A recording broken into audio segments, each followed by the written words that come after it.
So we cut this window down, but we also needed it wider. So we went in and installed a new header across the top to support a much wider span of the roof above, and so that we could put in this 12-foot sliding door.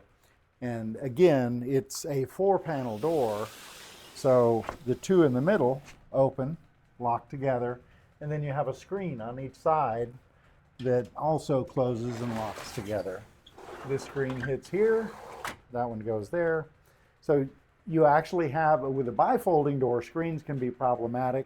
With an OXXO door, this is 12 feet, so you get almost 5 feet of clear opening in the center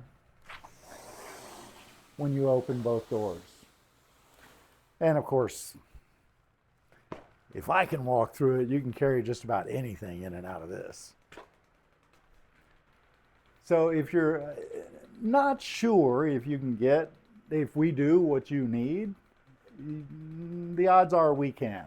Whether it's the carpentry work, creating the openings, filling the openings up, windows that fold, windows that slide, windows that go up and down, sliding doors, French doors, hinge doors, just about any kind of exterior door you can think of. If you want to get something done, we can do it for you.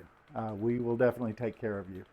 Just call 602-678-3737 or go to our website, KrasivaWindows.com.